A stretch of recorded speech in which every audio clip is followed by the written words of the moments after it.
Today on the Great White Shark Experience podcast, we have Tony, a crew member from the White Shark Africa cage diving boat in Mossel Bay, South Africa. Tony is an experienced bait handler with extensive experience working with great white sharks and has also worked on multiple documentaries. A true seaman that looks more at home on a boat than he does on land, Tony is a huge part of the cage diving experience. Today we talk about sharks, chasing orcas and other wild adventures. So, Tony, how's it? how you doing? Welcome to the podcast. Thank you very Great much. White Shark Experience. Yeah. That's what we're going to call it. I think that's a good name for it. Cheers. Cheers. Thank you very much. Bingo. Good being here. How have you been? I've been lovely. We had some good shark action yesterday. Yeah. So that had me quite excited. Finally. Finally. We've had multiple sharks around and that's been How many really was good. there? We had 8 at the end of the day, in the morning. Yeah. And 2 in the afternoon. And then we got the news. Yeah. Then the others, our unfriendly friends came around. Came through. Not the unfriendly ones though. Semi-unfriendly ones. Yeah. I don't know if port and starboard was spotted in that, but apparently it's a big pot of orcas. I think 8 to 10 they said, didn't they? So that's a lot. That's a lot of orcas coming through, especially straight past the white sharks. Yeah. But yeah, we had it's been an interesting year though, hasn't it? Overall. It has. It's been a lot of ups and downs concerning the sharks. It's always good seeing the orcas, obviously, but we know what happens when the orcas do come around, especially those 2 in specific. Yeah. But it's nature. We can't fight it. It is. And we had one of the most insane trips actually chasing port and starboard on Wildcat. Straight as they come past first strike, it was like one of those delayed reaction moments when you're like, I can't believe I'm living this. However, gotta get the shots. It did feel pretty unreal at the moment. Like when you and I came up to the office, just trying to organize if we are actually going down or not. At that moment, it didn't really quite hit me yet. But as soon as we got onto the boat and we got the radio call with Ramonza that the orcas are there, then it suddenly just flooded over a person like a giant drain. I'm going to say you literally born 400 years too late. You are shouldn't be pirate. And you went into full pirate mode, boats bouncing, there's people flying all over the place, and you're just like, nope, orcas. We had to find them. We had to stay close and get some good footage. Yeah, and we did as well. And it was a bloody amazing trip. It was one of those days where you look back on it and you'll just never forget. It was incredible. Was any of that footage sent over towards Alison? I think so, yeah. I think it made its way there. Okay, that's good. That's good. She's doing a really good job with following up on port and starboard and their interaction with the sharks. Yeah, so she's actually I think she's the foremost leader. Well, she's the head scientist or so on research into the relationship between port and starboard and great whites, isn't she? So she's doing an incredible job, and it's fascinating to watch everything play out, because it's literally the worst shark year we've ever had. It is. However, it's probably one of the most interesting years in the bay. For sure. I would totally agree with that. I mean, I've been here now, I've been working with White Shark Africa for 6 years, and I've never seen this happen with the sharks in the last 6 years. Obviously, we have had times where we've had a couple of months where the sharks not pitching up, but it's never been on, off in a span of a year. And then we get sharks that's so active, and 2 days later, absolutely zero for weeks in a row. So it has been very, very interesting. The ocean conditions has also been pretty weird in the beginning of the year. Yeah. Honestly, since lockdown started coming to an end, not really coming to an end, but since the restrictions started lifting, when we just started going back onto the ocean, it was good to see the sharks again, to see that the lack of human impact, the animals were a lot more comfortable in the water. Yeah. But there was 2 or 3 months from January to about March, actually, where the water was extremely brown and icy cold, which is unusual for that time of the year. Usually our water is about 20, 21 degrees Celsius that time of the year. So it was really strange to see that. And then the rest of the bizarreness. It's been a roller coaster of emotions, and I don't really know how to deal with it. It's all over the place. You just have one of the most electric days with 8 sharks around the boat, and then you hear orcas, and it just puts you into a massive it's like a pit in your stomach, isn't it? It is. I mean, it felt like we came from a 12-year-old birthday party yesterday morning, and then when you showed me that footage, I was like, oh, fuck, no more Christmas. But luckily there were sharks around today. 3 sharks They were super shallow though. They were like, Oh wow. basically just behind the back line. So Jeez. I don't know whether they are still skittish or whatnot, or just staying shallow. But yeah, it was a battle to get them today. Yeah, I wouldn't be surprised if the sharks are actually able to hear the orcas, as the orcas are busy communicating, sending clicks and squeals. So I wouldn't be surprised if the sharks do get a little bit scared when they do hear orcas around. Just Wouldn't blame them. stay shallow. I wouldn't blame them at all. But yeah, we had the one shark came to the boat, stuck around for a little bit, but yeah, it was a battle. Just stayed around for like 10 or so minutes and then. Oh, but yeah, did the people manage to get in the cage? one group I think. Okay. The other group didn't. Were they happy at least? Yeah, I think everyone went away happy. They're also a great white shark. That's so good. Yeah, that's it. Compared Puts a to smile not on seeing everyone's anything. face, yeah. Especially when you sat there for 3 hours and nothing, and then finally, shark turns on, and you can see it in people's faces. It doesn't matter how long they've waited. As soon as they see one, that's it. Yeah. Happiness. I mean, how many times have we seen people, we wait for 2-3 hours and there's like 5 people hanging over the side of the boat, seasick. As soon as we see a shark, everyone's like, boof. Ready to go. That's it. No more get the seasick. wetsuits on, get in. Doesn't matter if you're spewing in the cage. Yeah, Let's we've go. even had a couple of those occasions. eh? We had Billy as well. Do you remember Billy? Went out the night before. Oh yeah, the Billy Aussie. and Kyle, the Yeah. Aussie guy. Oh, I saw them. Yeah. Gets in the cage after a huge night out. Looks at me and goes, Mark, I've got to get out. Okay, gets out, spews, gets straight back in. He's Oh, like, I'm no. done. Yeah. Not long after you left last year, actually, just as we were allowed to start scuba diving again, Emily, myself, and JP actually had quite a night. And the next day, like 7 or 8 o'clock, we had a dive at the point to go look for ragged sharks. Get down there, the dive was good, a little bit surgy. It was JP's first deep dive, actually. Okay. Yeah, and him and I were dive buddies, so we found this little, Yaku and his father was actually along with us. We found this little crevice, which it looks like a rock just fell over onto the other one. Made Okay. like a little swim through kind of thing. And I didn't want to go through there because it's pretty surgy, so JP and I just kind of floating, looking at the entrance. Yaku's dad goes straight into the thing with his flashlight, he comes back out again. And about 10-15 minutes after that, we ended the dive. Now we're on the safety stop, and this hangover starts smashing me proper. So now I'm on the safety stop, getting plucked around by the surge, and I see all these bonitos circling a person. It was myself, JP, Emily, and Yaku, which was on the safety stop together. The others were still down at the bottom. And I just start spewing through my regulator. First time I've ever thrown up in my regulator, and I didn't think that your first breath after that is going to taste like vomit, of course. That's just another domino Just fires effect. it back into the back of your throat, doesn't it? It's like this horrible cycle of... Yeah, it was horrendous. So don't dive hungover at all. No. Bad idea. Good advice. But yeah. You've had some interesting adventures, though, over the years. I have. Been on I have. probably more Shark Week shoots than most people. Yeah. And you did a trip to Durban, did you not?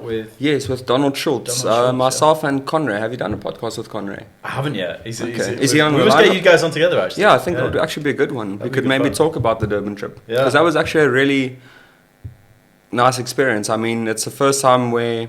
I mean, I've obviously worked with Shark Week when they come and shoot Shark Week episodes on our boat, which is a really, really good experience. It's awesome to see how they actually put everything together to be able to give us all these cool episodes. It's a lot of work that goes into it. A lot of people expect you just pitch up with a boat, put a bit of blood in the water, and you're going to have some sharks around. But Nope. that's not what it's like. I mean, you know for yourself, it's Yeah. not that Hard work. easy. Yeah. So it was actually, we were busy with the Shark Week shoots in June. And that July, Donald actually approached myself and Conray. He needed 2 people to go up with him towards Durban to shoot the sardine run. But he also had some ideas to maybe go film some hippos and possibly crocodiles. Hippos and crocodiles not my favorite animal, eh? Like, they're beautiful in their own special way, but I'd rather be in the water with a shark than any hippo or any croc. So responsible for the most amount of deaths in Africa, is that not? yeah, something like that? Isn't it in the world, hippos? No, probably. Yeah, they're mental. They're crazy. Yeah. So the whole idea was to go up there mainly to film sharks, and then if we were lucky enough to see hippos or crocs, we would film them as well. So Donald asked myself and Conrad to join him. We did a nice cruise up. First stopped over at Port Elizabeth, did some drone shots over there. We never managed to dive there. The conditions weren't good enough. From there, we went over towards East London. I really can't remember the little camping area that we were at, but it was an absolutely beautiful place. It's right next to the river mouth. There's loads of sharks that's just basking in the river mouth. There's 2 residential hammerheads that Donald actually managed to get with the drone, which was really, really cool. What kind of hammerheads are they?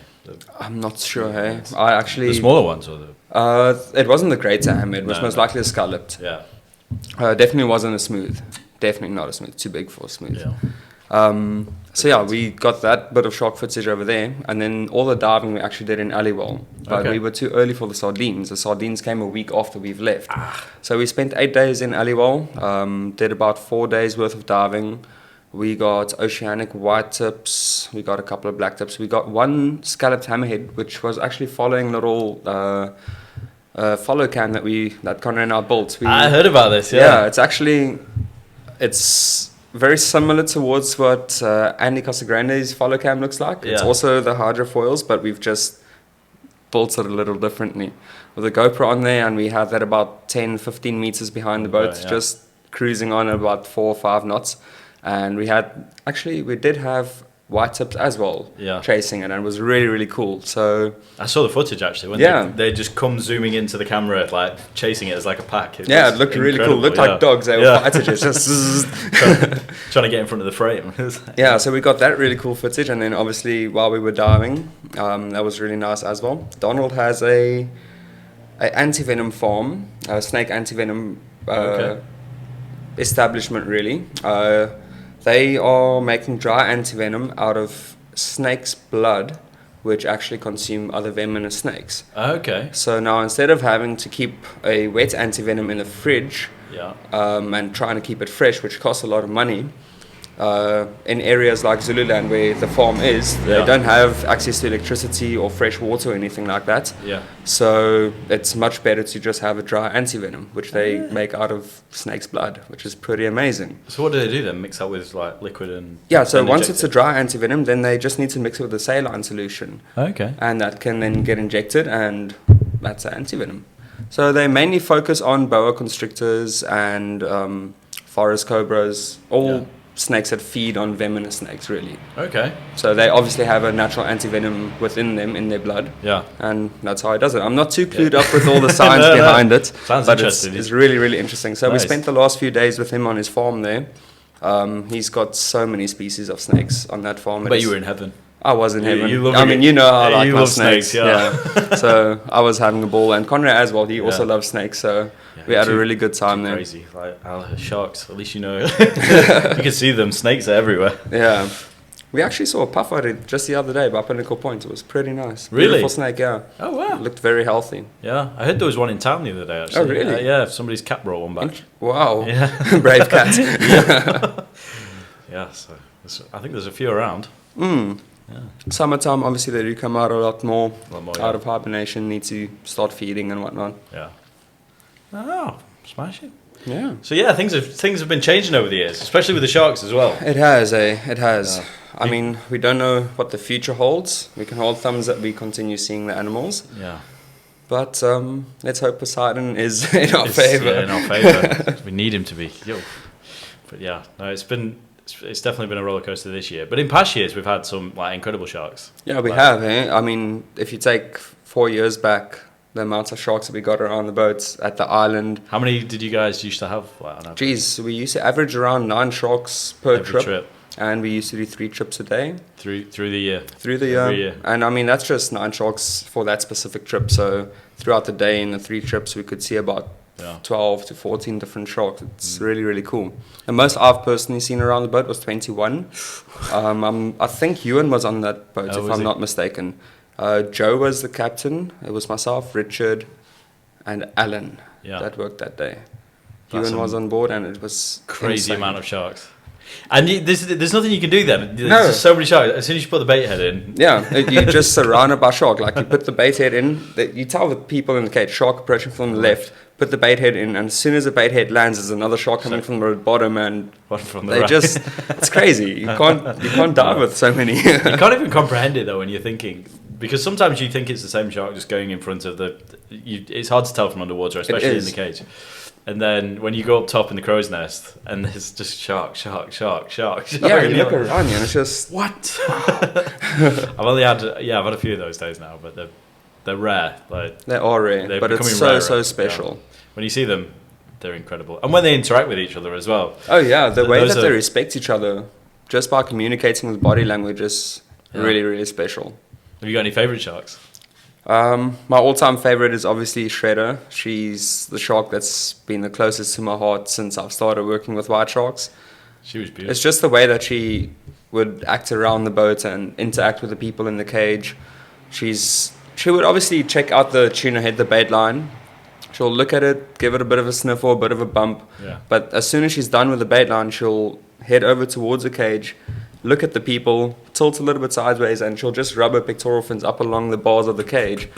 And that little last blue float on the edge of the cage, she'll just hold on to that. And you can see that she's not aggressively biting. She's just testing, holding on to it, just mouthing it. And for the people in the cage, it's a really special experience to be so close to such a large shark. And it sounds strange to say it, but the shark is rather peaceful. It's not aggressive at all. It's very interactive. You can see the curiosity in the animal. Yeah. A lot of the people, which is really nice to hear, once they come out of the cage, they would come and tell either the bait handler or the cage operator that's getting them in and out of the cage, tell them the shark was looking at me, and they would actually explain how they could see the eyeball focusing on the individual person in the cage. And it's really good to be able to show people those experiences, so that they can just understand that these animals really aren't just these brainless monsters, It's really, really cool. So Shredder was one of my favorite sharks. Haven't seen her in about 2.5 years. Then there's another shark which we've named Mowgli. Actually, Richard named the shark Mowgli after me. Yeah. When was this? This was way back, 2019 maybe. Yeah, 2018, end of 2018, beginning 2019. Okay. She was about 4.3 meters. Oh wow, she was a big chunky shark. Yes. She had a scar on the left side of her body, and the shark would actually, every time she notices she can't come around from the left or the right to get the bait, she would come right underneath the boat, which we don't see that all too often. Yeah. She'll face her back towards you, so you can't see the white belly, and she'll just grab the bait. Yeah. Very similar to what Blackgill used to do. Smash it from below. Yeah, so those are my two all-time favorite sharks, just by the way that they interacted around the boat and with the cage and the people. There has been one or two other sharks that's been spectacular. Yeah. High flyers. High flyers, celebrities. But I do prefer the slower sharks, so that the people in the cage can actually have a chance to observe them. It's great seeing a shark do what sharks do. Yeah. But they don't always get the chance to see the finer details in the animal, which is really, really special. Yeah, no, that's it. And it's great seeing people's perception change as well. Like, you obviously have those moments in the beginning where they're wild and everything, and then by the end of the trip, and they're just cruising by the cage and everyone's watching them. Yeah, it's a different experience. It isn't is. It? And everybody goes away thinking with a completely different viewpoint. Like, of course. you can't not do. Yeah. No. And I'm pretty sure a lot of the people do. I mean, they all see the same thing, but they all catch their own little glimpses of what's special to them. We get a lot of people that come to Shark Cage Dive just to expect to see something similar to Jaws, to see the shark just be an absolute shark and smash things apart, and that's what's special to them, and they take that home with them. There's other people that really just love the sharks, and they come and observe the animal with all its beauty. So I think every person that does step off our boat takes their own little special piece home with them. Yeah. No, it's a personal experience. It is. It is. Kind of like religion. it really is. Like, you see shark people, and they are a little different. Yeah. Sometimes when I'm standing in the shops, I mean, I've always got a shark tooth necklace on. Yeah. And I've got the shark shirt. I've got the shark my shirt. uniform. I've got your White Shark Ocean shirt. I've got shark socks. I've got shark muppets. You know, I'm a little bit shark obsessed. Yeah, and I think most people are, especially when you work with them every day. You can't not be. Yeah, and obviously in this town, it's such a tiny town. A lot of people know that you do work at the shark, well, in the shark industry, and then you go out to the shop wearing a shark shirt similar to this one. Everyone just looks at you like, really, dude? You're not working now. Why are you wearing anything shark-wise? But we just can't help it. It's a lifestyle, I guess. That's a beautiful T-shirt as well. It is. It's hand-painted. The girl that did it is extremely talented. Her name is Amaray. Yeah. And yeah, I sampled her 4 or 5 pictures, which I thought was nice pictures. Actually, I think 1 or 2 might have been yours as well. Oh, really? Yeah. So the shark might have a bit of white shark ocean in it. There we go. No, she's done an incredible job. She has. Insanely talented. She is. But yeah. I waited a fair amount of time. It took about 4 weeks, but well worth the wait. It's like waiting for sharks. Once you see the shark, it's worth the wait. Yeah. You don't even think about the time you waited. Yeah. You completely forget about that time. Yeah. It's really cool. Yeah. But you also you love the ocean as well, don't you? I do. Just born to be on the ocean. Sharks are one I'd like to think so. Yeah. I mean, if you're not on the ocean, you kind of look, not out of place, but you just look comfortable on any kind of boat. I did feel out of place not the last few days, but about a week ago. I spent 10 days on land. Never went to the ocean. Well, it was actually 11 days. And I did feel... started walking Yeah, I got normally. land sick. There's no motion. What's going on? Yeah, that's why Jack Sparrow walks all squonky on the land. He's just too much ocean, man. And he needs to see. Yeah. But I am very comfortable on the ocean. I've been on and around the ocean since I can remember. Yeah. Started sailing when I was 9 years old.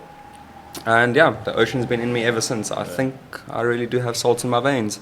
I was going to say, I don't think anybody could come through Mossel Bay and not remember Tony the Pirate. Tony the Pirate. I'll say it started off as Mowgli, the little jungle boy, and now it's literally Tony the Pirate. He looks like a pirate, wears boots like a pirate, acts like a pirate, got the hair like a pirate. And every now and again I drink rum like a pirate. more than every now and then. Oh, that's good. When you came in the other day, and you're like, I only had 2 beers yesterday. But I only did have 2 beers yesterday. And the day before. And then, then a Jägermeister. I did forget about the Jägermeister. Once I was on the boat, I remembered the Jägermeister. Yeah. But yeah, you handle a hangover as well. And I wasn't hungover at all. That's the thing. No, not at all. That's why I was confused that they didn't allow me in. Because one day. Yeah. Yeah, because I can't think that it was over. I certainly didn't feel that way. Yeah. We still need to see one on a scuba dive, though. That's the one thing. Oh, yeah. Need to see a shark on a dive. We definitely... A white shark. Yeah. 100%. Oh, yeah. I'd love to see a mako and blues and all those kind of things, but to see a white shark on a dive is going to be a special day. Yeah, it is iconic, isn't it? Yeah. I know a few people that have seen them up in Durban and different places, but it would be cool to see one here. Just good viz, that's all you need, eh? Yeah, just good visibility, a nice calm shark, not like we had the other day with the. Who did we have? The little that one Katie. Little Katie with the white pigment on the dorsal. No, she was feisty, eh? Yo. That's a shark I wouldn't want to meet in the ocean. No way. Those young feisty ones. And every now and then you get those 3.5 meter ones that are a little too spicy as well. Just they know their size, They've perfected the hunting strategy. Definitely. Yeah. Shredder, for instance, that's one of the other reasons why she's one of my top favorite shark. Well, why she is my favorite shark. Ryan Johnson, and there was a BBC shoot a couple of years back. Gandil and Ryan Johnson free dove with Shredder. They did, and she was a perfect shark. She was a perfect shark to free dive with because she was just really not interested in biting anything around the boats or stuff like that. She just wanted to figure out what's going on. Besides now for the blue floats on the cage, for some other reason, every time she goes to that blue float, the same blue float at the same position. If you look at our cage now on your lives, you can actually go and see the bite marks over there, and that's 95% of that is Shredder. Yeah. And you can just see the bottom jaw. It's every time on the same spot. I don't know why she does it. Don't know why she prefers that blue sponge, but she wouldn't. Curious, wasn't she? Yeah, extremely curious. Just felt like you could scratch her belly over there. Yeah. We shouldn't though. She was a beautiful shark though. Yeah. I do remember that one. Do you remember Speckles? I do. She was one of my favourites. Yeah. Kelly Callie and Speckles. Oh yeah, Kelly Callie was also special. I never spent a lot of time with Kelly Callie. She No. left just as I started working Yeah, here. she was like the first big shark that I spent a lot of time with. She was here when I first came, and then we haven't seen her since. But she was super feisty, coming out of the water, predating. Always came with Dottie, another shark. Yes, I remember Dottie. Yeah, and they always came together, and then they disappeared, and they've never been back. But Yeah. she always holds a special place. But yeah, Speckles was an incredible shark. She was What a tank. It was literally a tank. It was a bus coming next to the boat. It was huge. I'll never forget the first day that I saw her. I was on video that day when we still Really? used to do video. I think Butter was on the bait line, if I'm not mistaken, and I was standing on his right side. He just lost the bait from another shark. He's busy changing it, and I'm standing there with a GoPro on the gunnel, just waiting for the bait line to come back so I can continue with my video. And the next thing I see is this big, dark entity just like floating. It's not even floating, it's moving, and I don't know how it's moving. It's like a breeze is just blowing it along. The tail's barely moving, and you can just... I first started seeing the head, and I thought, that's not a shark. And it got wider, and I saw the pectorals. I'm like, that looks shark. Fucking whale. Yeah. And as soon as I saw the entire body, I was absolutely speechless for like 4 or 5 seconds. I couldn't tell them that there's a big ass shark right underneath me, because that's a bigger shark at that time that I've ever seen. When you see those big ones, You really do go takes your breath speechless. away, doesn't It does. Like, it is breathtaking indeed. it's Such a different. special experience. I was a bit spoiled really, because my first day on the boat we had a shark called Oprah, and she was slightly bigger than Speckles, and it was my first day on the boat, so I didn't really have anything to compare it to. Oh, yeah? And she had a tag on her, and this like wide like Volkswagen Beetle came under the car, and I was like under the boat, sorry, and I was like, fuck, that's huge. And then obviously ever since then I've seen Speckles come through as well, and a few other big sharks, but yeah, she was still the biggest one I've ever seen, I think. Oh, it is special to see a shark that massive, eh? What's the biggest one you've seen now? 4.8 meters. It was actually not too long ago. It was in Really? this year still, earlier this year. Oh, really? Yeah, Wow. that's a bigger shark that I've seen. Yeah, that's a Besides big, for big the shark. first white shark I've ever seen, which was a 5.2 meter dead great white. Enrico was doing a necropsy. necropsy on it with Inside Nature's Giants, Okay. a BBC episode many years ago. They used to do autopsies on all these massive animals, elephants, giraffes, whales, you name it. So it was actually one of those episodes. I was volunteering at Shark Lab at that time, actually, when I was still a youngster. And the shark was caught in a shark net in Durban. They picked it up over there, shipped it over here, and they did the episode at the port, actually. Okay. Next time when we're all there, I'll actually show you where it was. Yeah. And I'll try and find you the link so you can watch it. It was I'd be actually really, super really interested interesting. to see that, yeah. But yeah, that was the largest white shark I've ever seen. Unfortunately, a dead one, but it was really cool. And I think And how big was that for? 5.2. 5.2. Yeah. That's an insane. I think shark. that's where my brain kind of switched over. Like, yeah, I've always had white sharks in my mind. It was always one of my favorite animals. Yeah. But I think when I saw that, I was like, This is what I want to do this now. is it. Can't get Hook, better. line, and eh? sinker, yeah. And that's what sharks do. Yeah. Like once you start to observe them and start to understand them a bit better, you just can't help but to want to know more. Yeah. And it's You can't. very, very special. They're Yeah. hard to give up. They're addictive. They are hard to give up. I think there's a good couple of people that rather choose to stay working with the sharks than actually go on towards something more financially beneficial. They'd rather just stick with the sharks and 100%. Yeah. No, I definitely agree with that. I think, it's hard to get. It's passion, isn't it? It's passion over logic. and you do need passion is what you need to be able to do work with animals. You can't work with animals and not have a passion for an animal. No. Otherwise, it's pointless just being there, right? Yeah. I mean, yeah. It's the only reason you do it, but it's a privilege as well, though. At the It same is. time, like you realise that most people give their left arm to be in the position you're in, and Yeah. when you're there and there's 10 sharks around the boat, and you're like, people never get to experience It's this. true, hey? Yeah. Like, just the other day, it was yesterday morning, when our final shark came around, the 8th shark, we were like, this is Mossel Bay. It feels like This Mossel Bay again. it feels like home again. But for us, that was, it's 9 sharks, you know. Yeah.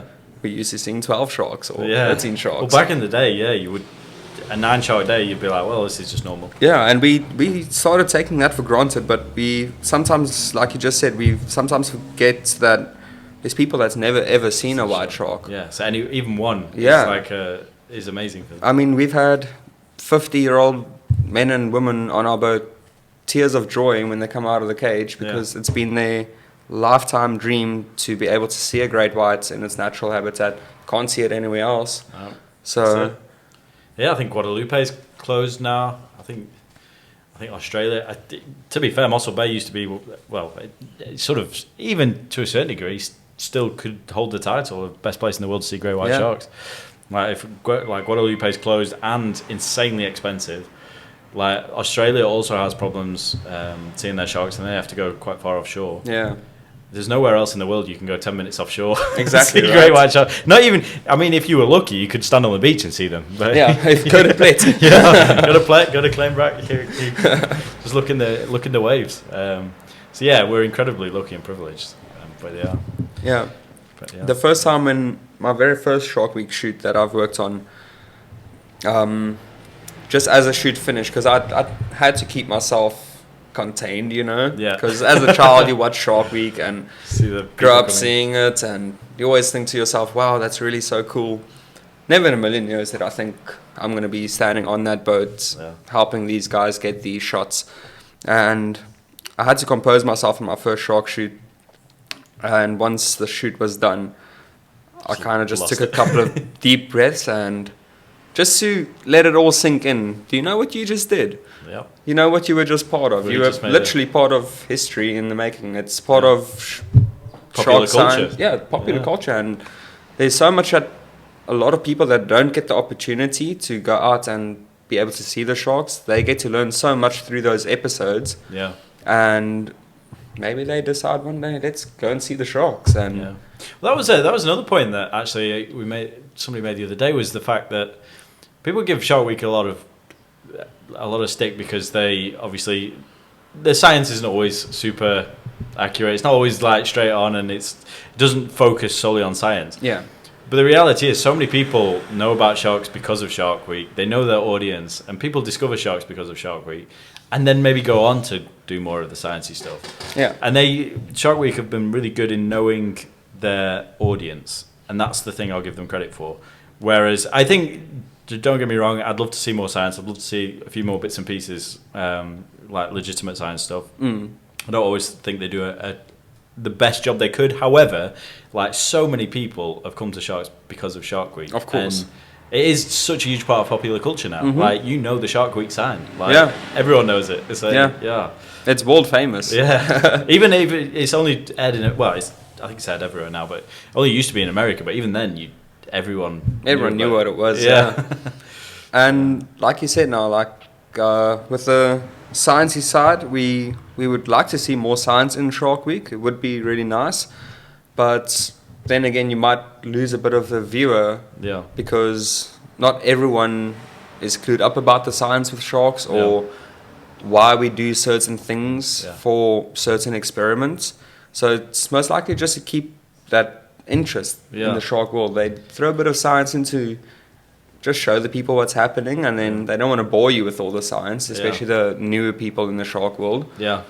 I agree 100%. And like, I know there's a lot of people that sort of whinge about it and want all the lab work and kind of thing. But like, if you know your audience and you know what drives them, and they're not silly, they obviously look at the data and see where the viewers are coming from and what they're watching and things. And like, if people are enjoying it and it's bringing more people to the sharks and helping, if it does sort of get people engaged with sharks, then it is a good thing. But was it Shark Week that started that whole adopt a shark thing? I don't know, actually. Is there who is- runs the adopter shop? I'm not 100% sure. I know Sasha had a lot to do with it, Yeah. but I'm not sure who's in charge of it at the moment. But I know there are still a couple of sharks available that are up for adoption, Oh, right, okay. and you obviously give a donation, and Goes towards shark it science. goes towards the shark science and shark conservation. Okay. And you get to name the shark, if I'm not mistaken. Oh, right, okay. Either the shark already has a name. Yeah. The shark has a number, of course, so that they can Yeah. go into the science data log and all that. But then, just for making it a bit more personal, they give the shark a bit of a name.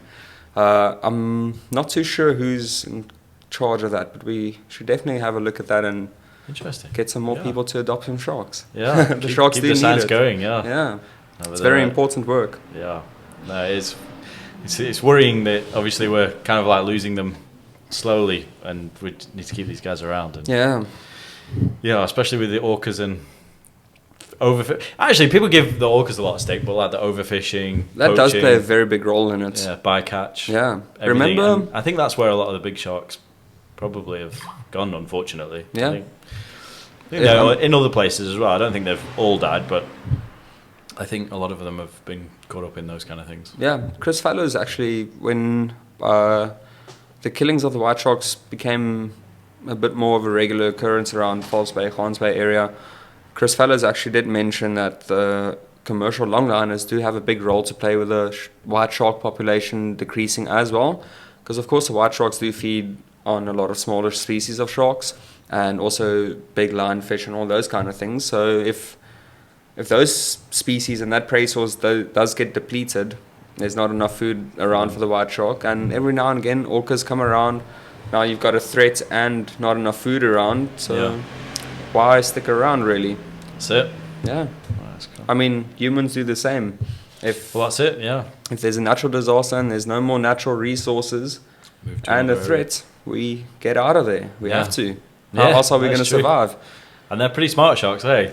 They don't stick around. They're They're very, very we've smart. seen over the last year that they That- disappear quick when there's a threat. Oh yeah, that one day, I think you were on the boat with us not too long ago.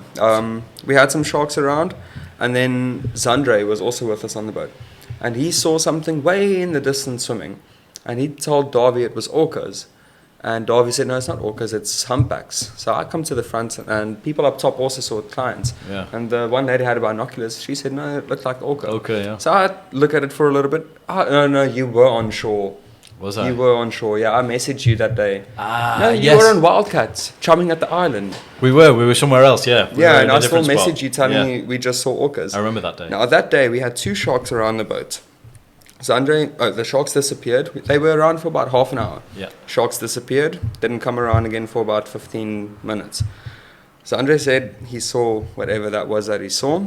I go up front of the bow, we talk about it a little bit, and I see this big dorsal fin doing its thing. And the speed that it was moving at, it was pretty apparent that it was an orca. Yeah. That's when I messaged you.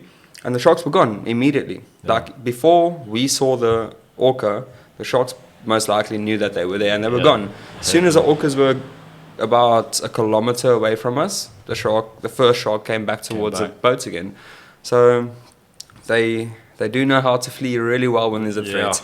I think that's why they're staying well, possibly staying so shallow at the moment. Just I think that's why they know the orcas don't come this shallow. So, But then again, where is that? In Argentina, is it? Argentina? No, not Is it? Argentina. Oh no, Patak. Where they beach themselves, Yeah, the to orcas, grab to the- hunt the seals. Is it Argentina? I'm not too I sure. can't remember. Yeah, and they come up on the beach to grab the seals. Yeah. So, Maybe. is a white shark safe? in the surf? Well, that's it. Maybe it's just a. It's sad, but it's true, hey? It is. Yeah. That's it. And just the intelligence of these orcas is just incredible. Like, the way that they work together, their communication skills, it's... That was the interesting thing when we saw Port and Starboard come to the boat that day. And they're hoying next to each other. One's out deep, one's super shallow. And you're like, they're working Oh, yeah. together. You know what they're doing. And it's so strange that Port approached us. Yeah. And what was she, about 20 meters away from the boat? Did a Yeah. little left turn and then popped her head out, took a breath. And she just kind of looked like she was going to T-bone us and just as if she was checking us out, and went around Just us. went around the front, yeah. Yeah, it was crazy. It was. But yeah, anyway, I just want to say thank you very much for coming on. We're going to have to wrap it up there. But super interesting stories, and we're definitely going to do a few more. Oh yeah, definitely. But yeah, cheers. Cheers, thank you very much. Cheers, Tony.